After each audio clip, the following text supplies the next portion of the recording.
Okay, so this is our lesson, that is cell structure and organization. This is our fifth lesson, and ह्या लेसनचं जे weightage आहे ते आहे 4 marks. So ह्या लेसनवरती जर कुठले पण क्वेश्चन्स विचारले तर ते 4 मार्काचेच विचारले जाऊ शकतात. ओके, तर ह्या लेसनमधले सगळेच मल्टिपल चॉईस क्वेश्चन्स, म्हणजे रिकाम्या जागा भरायसारखे जे क्वेश्चन्स आहेत किंवा एका वर्डमध्ये जे आन्सर द्यायचे आहे, ज्याला बोलतो आपण व्हेरी शॉर्ट आन्सर क्वेश्चन्स ज्याला म्हणतात, तसे खूप सारे क्वेश्चन्स या लेसनमधून येऊ शकतात. त्या व्यतिरिक्त सेल स्ट्रक्चर अँड ऑर्गनायझेशन या लेसनमधून तुम्हाला लार्ज आन्सर क्वेश्चनचा पण एक प्रकार असतो, ज्याच्यामध्ये तुम्हाला फुल लेंथ आन्सर एखाद्या क्वेश्चनचं लिहावं लागतं. ओके, तर तसाही क्वेश्चन तुम्हाला या लेसनमधून विचारला जाऊ शकतो. हा लेसन अतिशय महत्त्वाचा लेसन आहे, कारण ह्या लेसनमध्ये आपण बायोलॉजीची सुरुवात करतो. कशी सुरुवात करतो? बायोलॉजीमध्ये आपण हे शिकतो की सगळे सजीव जे आहेत, जसं प्लांट्स घेऊ किंवा ॲनिमल्स घेऊयात, कुठली पण सिस्टीम असेल जी लिव्हिंग सिस्टीम आहे, ओके, तर ती प्रत्येक लिव्हिंग सिस्टीम ही सेलनी बनलेली असते. सेल म्हणजे पेशी.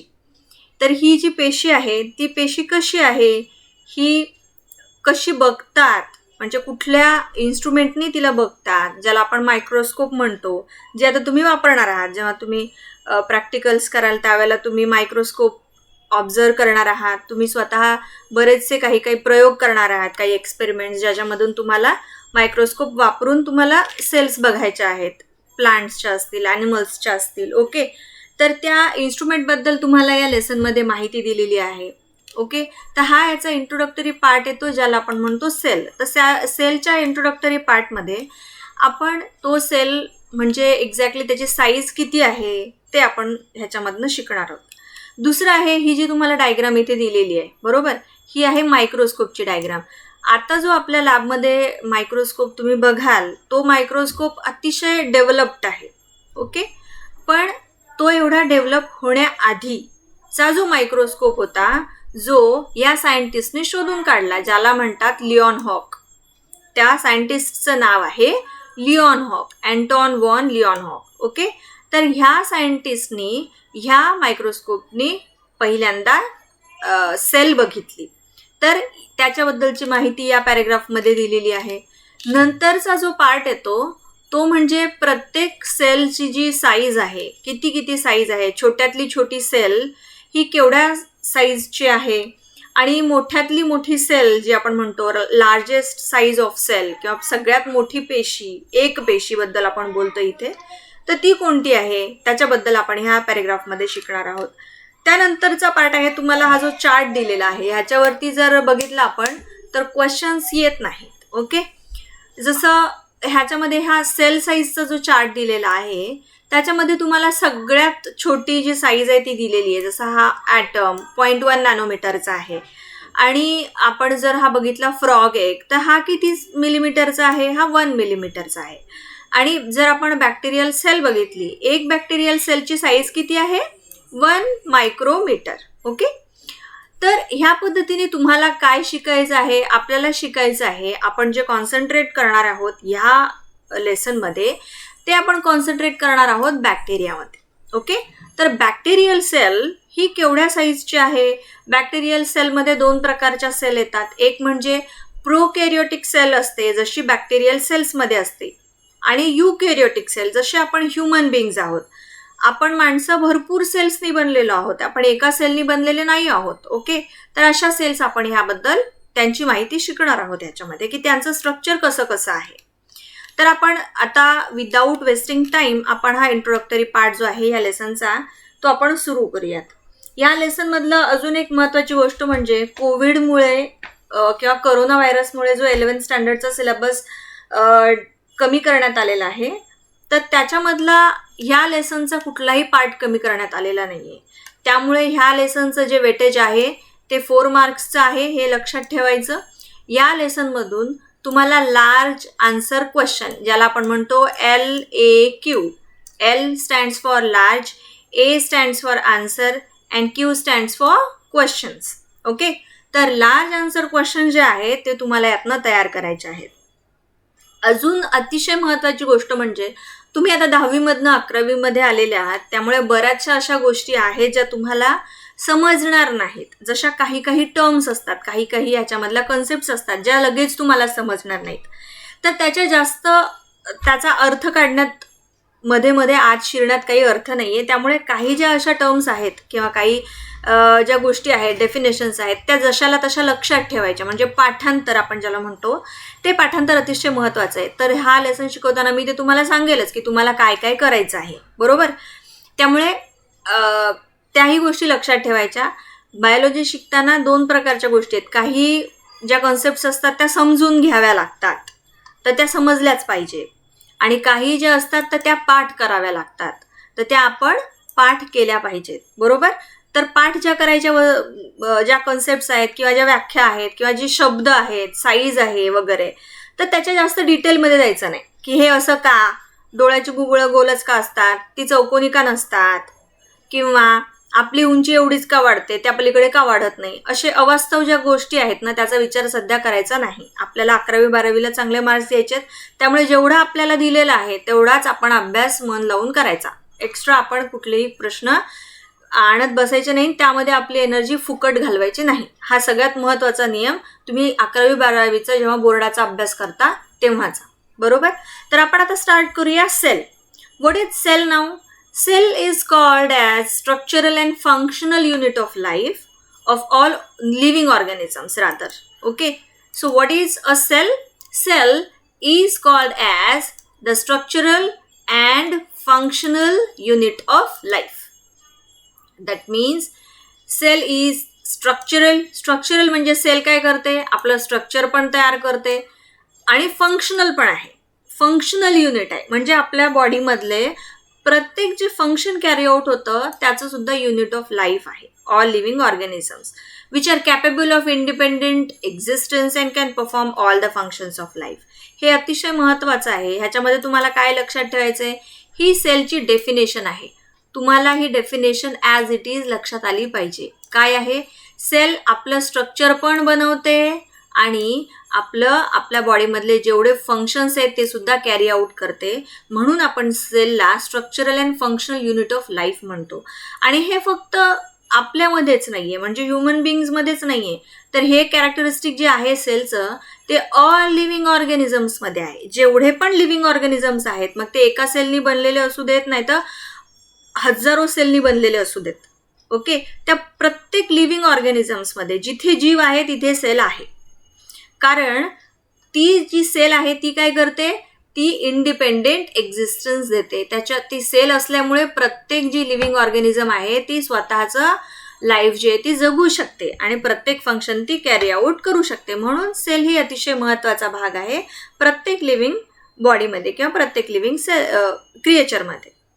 To see cells clearly we need a microscope. आता जसं मी तुम्हाला सांगितलं की कुठलीही सेल बघायची असेल आपल्याला, तर ती आपल्याला अशीच we cannot see a single cell with naked eyes. Okay. Naked eyes म्हणजे आपण अशी ती डोळ्यांनी नाही बघू शकत. आपल्याला त्याच्यासाठी एक इन्स्ट्रुमेंट लागतं. त्या इन्स्ट्रुमेंटला आपण काय म्हणतो? त्या इन्स्ट्रुमेंटला आपण म्हणतो microscope. Microscope is very very important instrument to see or to observe any type of cell. Larger cells can be seen through simple microscope, but to see smaller cells we require compound microscope. आता इथे लक्षात ठेवायचं की microscope जो आहे त्याच्यामध्ये 2 प्रकार आहेत. 2 प्रकारचे मायक्रोस्कोप्स अवेलेबल आहेत. एक म्हणजे सिम्पल मायक्रोस्कोप आहे आणि दुसरं आहे कंपाऊंड मायक्रोस्कोप. हे अतिशय महत्त्वाचं आहे. तर हे 2 मायक्रोस्कोप कशासाठी लागतात? हे 2 मायक्रोस्कोप आपल्याला लागतात कारण ज्या लार्जर सेल असतात, ज्या सेल्स आकाराने मोठ्या आहेत, त्या सेल्स आपण बघू शकतो किंवा तसे जे स्ट्रक्चर्स आहेत ते आपण सिम्पल मायक्रोस्कोपने ऑब्झर्व करू शकतो. आणि ज्या अतिशय स्मॉलर सेल्स आहेत त्या सेल्सला आपल्याला ऑब्झर्व करायचं असेल तर त्यासाठी आपल्याला कंपाऊंड मायक्रोस्कोपच लागतो, बरोबर. कंपाऊंड मायक्रोस्कोपची जी कॅपॅसिटी आहे ती अतिशय जास्त असते. त्यामुळे सिम्पल मायक्रोस्कोपनी आपण अतिशय ज्या छोट्या सेल्स आहेत त्या आपण बघू शकत नाही. जसं व्हायरसेस, आता सध्या कोरोना व्हायरस आहे. कोरोना व्हायरस हा आपल्याला दिसत नाही, तो अदृश्य आहे. त्याला बघण्यासाठी काय लागतं? त्याला बघण्यासाठी आपल्याला लागतो कंपाऊंड मायक्रोस्कोप. समजलं? Simple microscope can magnify image 50 to 100 times, but a compound microscope can do so 1000 times or more. So this is the basic difference between simple microscope and a compound microscope. What is the basic difference now? We have studied that simple microscope आणि compound microscope ह्याच्यामध्ये काय आहे difference आहे, तो म्हणजे त्या सेलच्या साईजमध्ये. त्याचं मॅग्निफिकेशन म्हणजे काय, त्याची बघण्याची क्षमता. सिंपल मायक्रोस्कोप हा एखादी जी इमेज आहे, आपण झूम करतो, आपण मोबाईल वापरतो, आपल्याला एखादी छोटी इमेज जर दिसत नसेल तर आपण काय करतो, आपण त्या इमेजला झूम करतो. झूम का करतो, आपण ती झूम करून काय करतो, मोठी कशासाठी करतो, आपण ती मॅग्निफाय करतो, कारण आपल्याला ती बघायची असते ना जवळून, व्यवस्थित आपल्याला दिसत नाहीये ती छोटी इमेज. अगदी हेच काम करतो मायक्रोस्कोप. तर एखाद्या इमेजला ती आहे त्याच्यापेक्षा 50 to 100 टाइम्स 50 ते 100 पट मोठी जर आपण ती इमेज करून बघितली तर ती आपण बघतो सिंपल मायक्रोस्कोपमधून. आणि कंपाऊंड मायक्रोस्कोपमधून जर आपण ती इमेज बघितली तर तीच इमेज आपल्याला कितपट मोठी दिसते, 1000 पट, म्हणजे 1000 पट आणि त्याहीपेक्षा जास्त मोठी आपल्याला कंपाऊंड मायक्रोस्कोपमधून ती इमेज आपल्याला दिसते. हा एक बेसिक डिफरन्स आहे सिंपल आणि कंपाऊंड मायक्रोस्कोपमध्ये. In the microscope we use in the laboratory a beam of light is use to make things visible, hence it is light microscope. Light microscope नावाचा अजून एक प्रकार आहे ज्याच्यामध्ये बीम ऑफ लाईट वापरली जाते. अ बीम ऑफ लाईट म्हणजे काय, म्हणजे ट्यूबलाईट सुद्धा वापरली जाऊ शकते. किंवा लॅबमध्ये जेव्हा तुम्ही आता ऑब्झर्व कराल तुमच्या स्लाइड्स, त्यावेळेला तुम्ही बघाल की आपण जो नॅचरल बाहेर प्रकाश पडलेला असतो, जसा सनलाईट आहे, सूर्याचा प्रकाश आहे, तर तो विजिबल करण्यासाठी अतिशय आवश्यक आहे, तर तो वापरला जातो मायक्रोस्कोपमध्ये लॅबमध्ये काम करताना. तर तशा प्रकारच्या मायक्रोस्कोपला बोललं जातं लाईट मायक्रोस्कोप. हा अजून एक प्रकार आहे. To see interior of cell we need electron microscope. एखाद्या सेलच्या आत काय आहे, एखाद्या सेलच्या आतलं स्ट्रक्चर काय आहे ते बघण्यासाठी जो मायक्रोस्कोप वापरला जातो त्याला म्हटलं जातं कंपाऊंड मायक्रोस्कोप. हे अतिशय महत्त्वाचं आहे. यामध्ये आपण किती मायक्रोस्कोप बघितले, यामध्ये बेसिक आपण simple, compound microscope, light microscope आणि इलेक्ट्रॉन मायक्रोस्कोप असे 4 प्रकारचे मायक्रोस्कोप्स यामध्ये आपण त्याचं डिस्कशन बघतोय. आणि ह्या इलेक्ट्रॉन मायक्रोस्कोपची कॅपॅसिटी किती आहे, it can magnify image up to, can you observe it 5 lakh times. एवढ्या मोठ्या प्रमाणामध्ये आपण एखाद्या इमेजला मोठं करून बघू शकतो. There is no typical shape of a cell. एक सेल जी आहे ती कुठल्याही शेपमध्ये असते, तिचा काही there is no typical shape. तिचा एक पर्टिक्युलर शेप नाही आहे. जसा एखादी वीट आपण बघतो, विटेचा एक भाग किंवा एक शेप आपल्याला माहिती आहे, कारण तो तसाच असतो. वीट ही तशीच असते, बरोबर. पण सेल्समध्ये हे स्ट्रक्चर वेगवेगळं असू शकतं. सेल्स ह्या वेगवेगळ्या आकारांमध्ये असतात. काही सेल्स स्पेरिकल असतात, म्हणजे गोलाकार असतात, काही रेक्टँग्युलर असतात, काही फ्लॅटर्न्ड असतात, चपट्या असतात, काही पॉलिगोनल असतात, काही ओव्हल असतात, अंडाकृती असतात, काही ट्रायंग्युलर असतात, काही कोनिकल असतात, काही कॉलमनार सेल्स असतात, कॉलम्समध्ये असतात. त्या अशा वेगवेगळ्या प्रकारमध्ये सेल्स अवेलेबल असतात. Cell size varies greatly in various plants and animals. हे अतिशय महत्त्वाचं आहे. प्रत्येक ॲनिमल आणि प्लांटमध्ये सेलची जी साईज आहे ती व्हॅरी होते, ती वेगवेगळीच असते. Some of them are not visible to naked eye. आणि ते आपण नाही बघू शकत. नेकेड आय म्हणजे आपण विदाऊट मायक्रोस्कोप आपल्या साध्या डोळ्यांनी आपण त्यांना ऑब्झर्व करू शकत नाही. Some are barely visible while some are macroscopic. Now there is a difference. तुम्हाला कळलं का? मायक्रो आणि मॅक्रो असे 2 शब्द आलेत. मायक्रो म्हणजे अतिशय सूक्ष्म, अतिशय स्मॉल. मॅक्रो म्हणजे मोठं किंवा मोठी इमेज एखादी. The smallest cell size can be seen in mycoplasma. आता मायकोप्लाझ्मा म्हणजे काय हे बघा. हा आहे मायकोप्लाझ्मा. मायकोप्लाझ्मा हा बॅक्टेरियल सेलचा एक प्रकार आहे. हे या प्रकारचं त्याचे इमेज असते. ओके, हे बॅक्टेरियल सेलचे एक इमेज आहे ज्याच्यामध्ये सेल वॉल नसते. हे सर्क्युलर असं एक स्ट्रक्चर असतं. हे या प्रकारच्या सेलला बोलतात मायकोप्लाझ्मा. तर हे काय आहे, याच्यात काय सांगितलं आहे, the smallest cell size can be seen in mycoplasma. सगळ्यात स्मॉलेस्ट, हे तुम्हाला नीटसाठी लक्षात ठेवायचं आहे. ज्यांना नीटचा अभ्यास करायचा आहे, मेडिकलला जायचं आहे ना, त्यांनी हे लक्षात ठेवायचं. स्मॉलेस्ट साईज काय आहे मायकोप्लाझ्मामध्ये, किती असते 0.3 मायक्रोमीटर ही त्याची लेंथ आहे.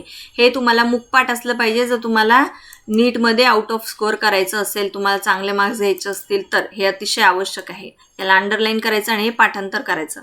दुसरं म्हणजे बॅक्टेरियल सेलची साईज किती आहे 3 to 5 मायक्रोमीटर, ही पण आपल्याला लक्षात ठेवली पाहिजे. बॅक्टेरियल सेलची साईज अतिशय महत्त्वाचं आहे, ही त्याची साईज दिलेली आहे.